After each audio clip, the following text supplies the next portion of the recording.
Alright team, welcome back to another video and the first episode of the Off-Season Diaries. Nice new series, very cool. And in today's Off-Season Diaries, there's loads going on. There always is in the off-season. But the first thing that's happening in today's video is we're on the way to meet some pretty special guests and to have a pretty fun day. That's all I'm going to say for now. You'll see them very soon. Let's jump in with the video. We're back in crew, the sunny northwest, and I'll show you who's with me. Kieran's here.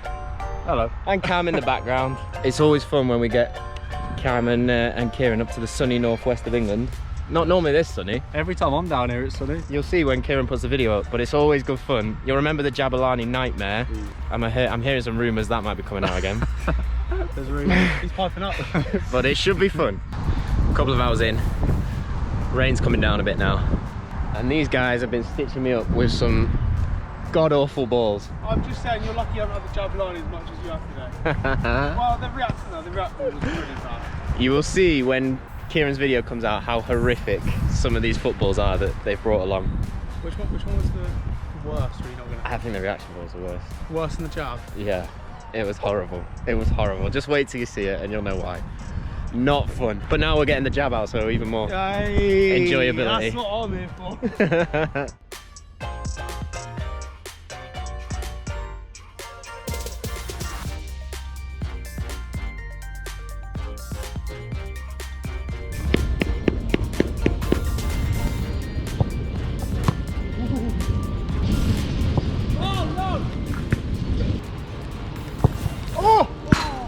Oh, that was in then. Oh! Oh, you're so good at reading it. It's horrible, isn't it? Oh! Oh my word! Oh, oh my god! Oh my god! Did you see that? Wait, that save was £20. Yeah! So, filming done. Kieran, thank you for that, mate. Thank you, mate. It was great laugh. I won't give too much away, but I think people will enjoy it. It's always nice to get back and film with Kieran wherever we're home. And we've had some bangers, to be fair. Bit of jab last time, bit more of Jabalani this time. There's a lot going on today. There was a lot going on. I think you guys will enjoy it. Time to stop having the fun now. Always good to see Kieran and Cam. Really enjoyed filming with them, dragging them up to crew. We did a couple of videos which will be on Kieran's channel. One of them's already gone out, so make sure you go and give that one a watch. I think the other one will come out probably mid-December, so keep your eyes peeled for that. It's nice when I get home, I can link up with other people to make videos, do a bit of creating, but obviously the main focus during off-season is physically recovering and then physically preparing for next season. So that's what we're doing this morning. I'm just about to head into the gym. Hopefully I can get a pretty short-term membership until about January, and then we're just going to do a really light session just to get back in the swing of things. I haven't really been to the gym in terms of weights for 2 weeks now, so going to get back on that. Lifting really light, just going through the range of motion, and then in following episodes you'll see how I build up my proper gym plan in order to prep for the season. So let's go pick up some iron, let's get in the gym, let's go.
So gym session done, nice and easy, nothing too crazy. Like I said, just trying to get back in the flow of things. What I will do during the off-season and pre-season, that's the point where I'll try and build up as much strength as I can. During the season, as you've seen, it's all about managing the body, just kind of keeping everything nice and easy, keeping everything fit, everything flowing. During the off-season and pre-season, that's when I can really work on my strength, try and get those heavy weights up, get maximum strength output. And that has been what I've found over the last couple of seasons, has helped me to maintain physical performance throughout the full year. So this week, getting back in the flow of things and then kicking on and racking up the weights. But what's quite cool is where the gym is. This football pitch is where I used to play Sunday League when I was a kid. Under 11s, under 12s, Bollington United. I actually used to play centre midfield. So I would be scarping around on there, running all over the place. No tactical or positional discipline whatsoever, but plenty of fun. It did not look like this when I was playing on here. There was no nice fence, it was very boggy, but some very, very cool memories. So one of the very cool things about off-season this year, we've got the World Cup on as well. Normally, I enjoy the fact that Sweden has a little bit of a different season and that we have December off because it means I get Christmas without having to worry about playing. You can chill out a little bit, enjoy time with the family. But this year, added bonus of football games on every single day.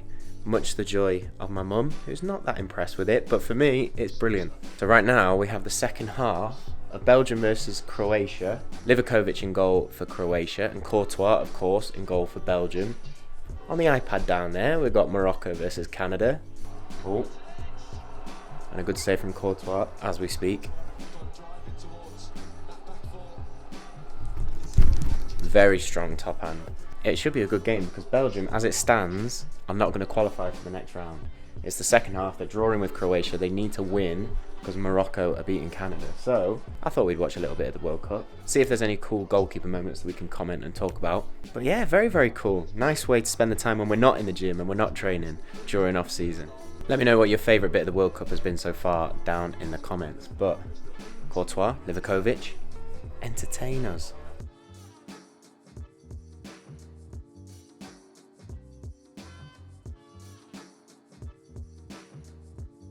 Two good saves from Courtois within about 2 minutes. Croatia are pushing, to be fair, and Courtois is keeping them in the game. He's had a good year, to be fair. Champions League final, what was he, 7th in the Ballon d'Or. Played well in the World Cup.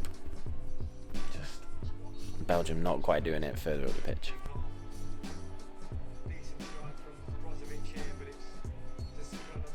Simple enough saves, Gina says. Always gotta love the outfielders' commentary on goalkeepers.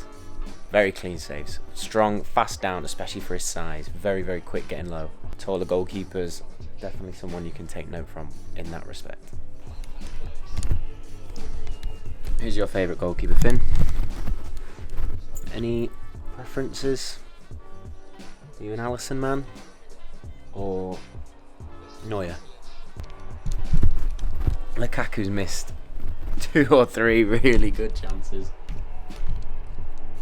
Can't tell you how relieved you must be as a keeper with that one. Positioning on the front post, almost gamble to come and try and take the cross. When it goes past you, you're just waiting for someone to knock it in. But the fact that it bounces off him straight back into your hands. A little bit of a relief. There it is. Belgium out, Croatia through. Not so many goalkeeping talking points. More bad misses from the centre forward and brilliant blocks from the centre back. But fair play, Croatia. Well defended. See, as goalies, and we watch a 0-0. Most people find that boring. We love it. Defensive masterclass. Booyah. So to round off the video, I said that during this Off-Season Diaries series, I will be answering one Q&A question from the previous video in each episode. And seeing as it's the first episode, I'll give you 2 questions because I'm feeling nice. The first question comes from Elliot. Elliot asks a pretty broad question about my goals for the rest of my career, what I'd like to achieve, and how long is it realistic that I'll keep playing full-time football. It's a good question. I can't tell the future. I have no idea what my career is going to hold for me. Normally what I work on is trying to be the best that I can be, getting better all the time and seeing where that takes me. But that's a little bit boring. You guys want to know outright goals, which is fair enough. In terms of playing football full time, I'd love to still be playing football into my 30s. I'm 27 now. Whether that's 10 plus years or 5 years, I don't know, but I'd love to keep playing until I'm in my 30s. And in terms of what I'd like to achieve in my career, there are lots of things, but I think the first thing that springs to mind is I'm really enjoying playing in Sweden. I'm loving the Swedish system. I would love to play as high as possible in Sweden, be that Superettan, Allsvenskan. I'd love to get that opportunity and to push myself and to see if I could compete in the top leagues in Sweden. And then before the end of my career, I would like to at some point play back in England again. I don't know when that would be. I'm sure that'll be at some point in the future, but to play some games in the Football League would definitely be a big goal and a big dream of mine. And the second question for the Q&A comes from Demetris. Demetris asks, what is your main focus during an off-season? How is it different from one during the season? So as I referred to earlier on in the video, the main thing with the off-season is recovery. Our season, especially in Sweden, is super long. Pre-season begins in January, February. Our season actually finishes in November, so that's 10, 11 months of work. After that, you do need a physical and a mental reset. So part of the off-season has to be for that. The rest of the off-season is a great chance, if you're fit, if you're well, to really push yourself physically and try and develop in the different areas of your game, physically and technically as well. So in the gym, I can really push myself to make sure that I'm getting stronger, faster, jumping higher, because I don't have to worry about the strain of games or worry about being fresh for a weekend. I can really give everything into physical improvements. And it's also a time that I can identify parts of my game that I want to improve on technically. So as a goalkeeper, maybe I'll put more work in on my crosses, maybe I'll put more work in on my distribution. Whatever I want to get better at, I can really dial in and get lots of reps in, because I'm not saving myself for a weekend or for a game. And for many people, like myself, the off-season is often a little bit of an uncertain time because you're trying to figure out what is actually going to happen next season, where you're going to be playing, what's going to be going on. But more of that in the next video. But thank you very much for watching, guys. Hope you enjoyed the first episode of the Off-Season Diaries. Make sure to leave some questions for the Q&A if you have any for the next episode next week. But I'm looking forward to taking you along for the off-season. This week's patron of the week is Duncan Jackson. Duncan, thank you for supporting us. Thank you for supporting the channel. It's a massive, massive help. We wouldn't be able to do it without you. So a huge, huge thank you. But thanks for watching, guys. I will see you next week. As always, please give the video a like if you enjoyed it. Subscribe, come and join the channel if you haven't already. But I'll speak to you very, very soon. Look after yourselves. Enjoy the World Cup. Take care. Keep chasing improvement. And I'll speak to you in a bit.